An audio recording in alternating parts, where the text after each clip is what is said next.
Okay, hi guys.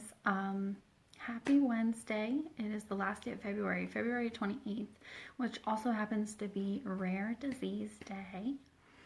And so I've been meaning to talk to you guys about Ruby for a while. I've been taking notes about things that I just wanted to share with you guys. And I thought today would be just a great day. Being Rare Disease Day would be a great day to talk to you guys a little bit about Ruby and also just other special needs people. You know, they're all around us, and sometimes, you know, sometimes it gets a little awkward out in public, and, you know, you don't want to be rude, but then it's hard to know what to say and how to act. And so I just want to give you my perspective on that. Okay, I'm probably, just a heads up, I'm gonna get emotional, but it's okay. I took notes, and so I'm just gonna do my best to stick with this here. Okay, so I am an aunt of someone super special to me, and her name is Ruby. Okay, so Ruby has HABC. And HABC is hypomyelination with atrophy of the basal ganglia and cerebellum. Okay, it's a mouthful, but basically it means that she has a progressive disease that affects the certain parts of her brain that affect her motor skills. She has delayed motor development.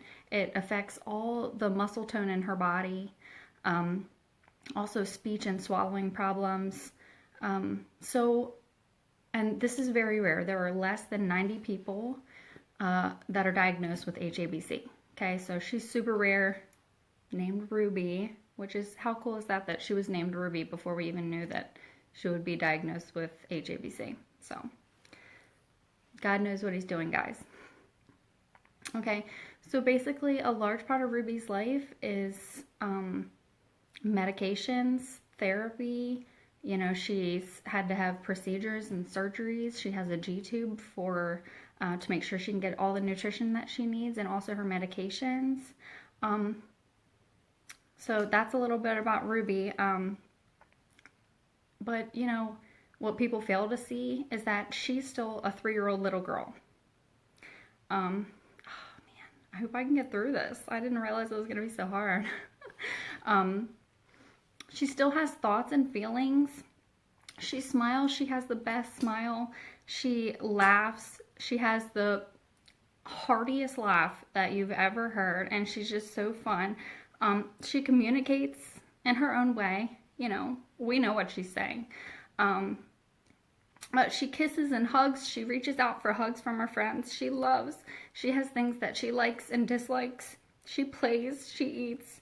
She dreams, she learns, and she works. You know, even more so than probably other kids. Thanks, Billy Joe. Which is why, all right, I need to calm down for a second, because I have a lot to say. I really do, and I took notes, so I want to get through everything. It's just when I talk about Ruby specifically is when I get emotional.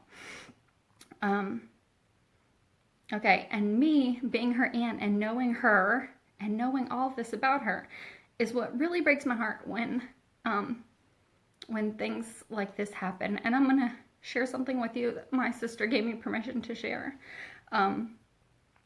So this probably happened a few weeks ago. But so they were just having a day, and they decided to take Ruby somewhere fun. And so they took her to this fun place for kids with flat, you know, lights and games, and, you know, just wanting to just brighten her day and just make her happy. And so they walk into this place, and the girl at the door, you know how everyone gets a stamp.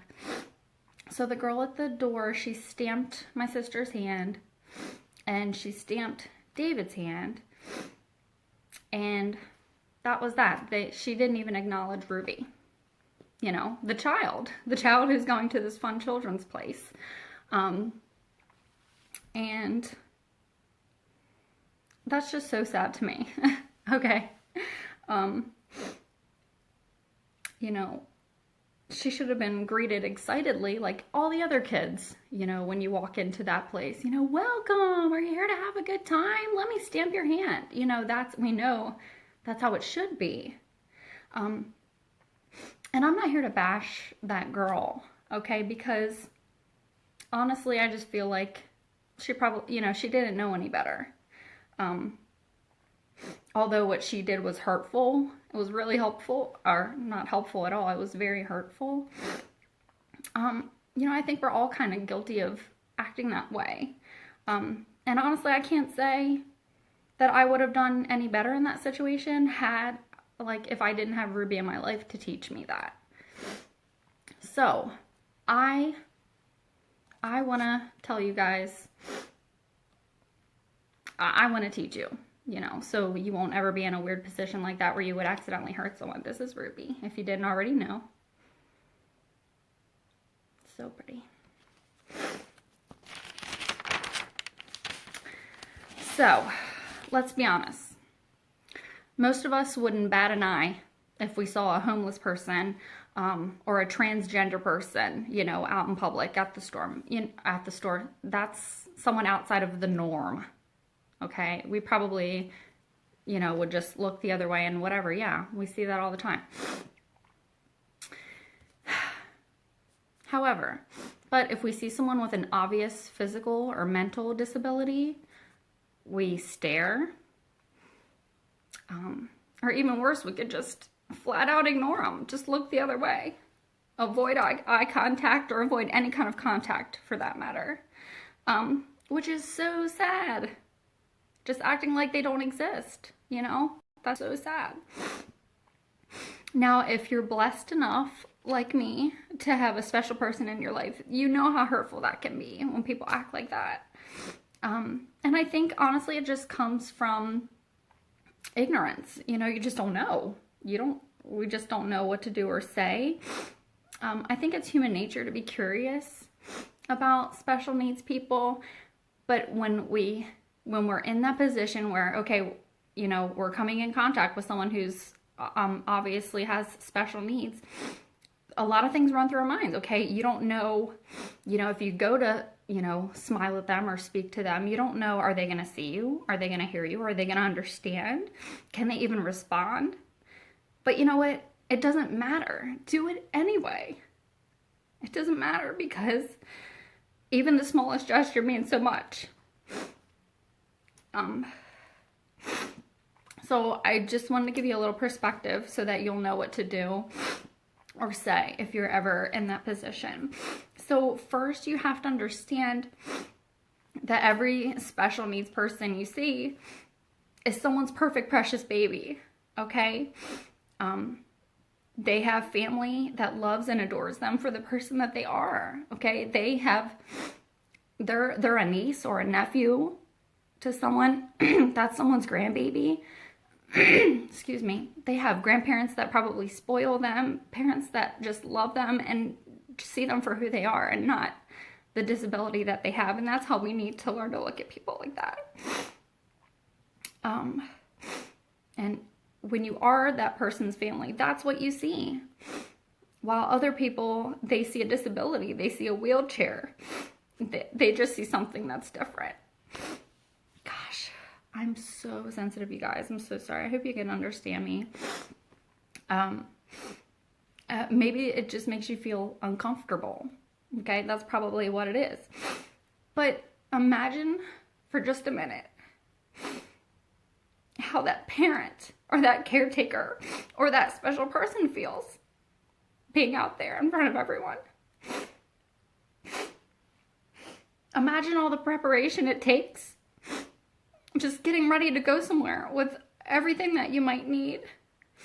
The mental preparation that it takes. Knowing that you're probably going to have issues finding a parking place. Where you're going, are they going to have ramps? Are they going to have bathrooms to accommodate you? But also knowing that people are probably going to stare. They're probably going to point and laugh and whisper.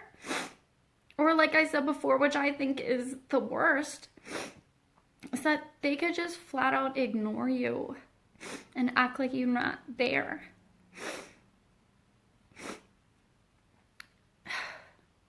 They might go through their whole day and not one person makes eye contact with them or smiled at them or said, "Hi, how are you?" Even the person who works there, who it's their job to greet you, might not even greet you. And that's the reality of it. So I can tell you, it would make Ruby's day if you would have your kiddo run up to her and say, "Hey, you know, she loves making new friends." Kids even will climb up on her wheelchair just to give her a hug and a kiss, and she loves it. She smiles so big. And I can tell you even more, it would make her mother's week if you went up to her and asked, "Oh, what's her name? How old is Ruby? What makes Ruby so special? How are you?" You know, just like normal conversation. You know, it would just make her week. Let me tell you, it takes a super strong mom and dad to care for a special needs child. I've seen it. I see it. It takes sacrifices and levels of heartache that most of us will never understand.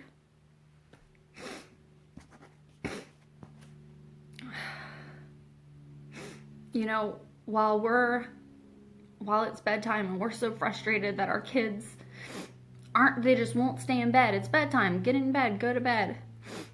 Well, a special needs parent is worried about, you know, going in there every so often and moving their child around so they don't get bed sores.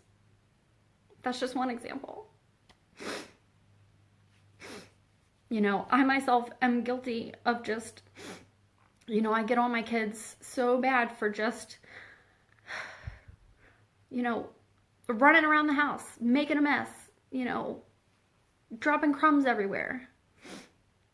And then when Mindy and Ruby are over at my house, I have to stop myself because Mindy would give anything to watch Ruby run around the house and make a mess. Okay, so just try to put yourself in someone else's position and have compassion. We need more compassion. So keeping those things in mind, a little smile, a hug, an encouraging word. Really, that's all it takes, and it goes so far. It makes such a big difference. It's hard enough to watch other kids run around and play while you're confined to a wheelchair or a stander. It's hard enough to watch people eat while you need someone to guide your hand and hook you up to your feeding tube. It's hard enough to stay positive and hopeful without all the extra struggles that we get from society. It's a hard life. And I think we should be going out of our way to make them feel loved and accepted.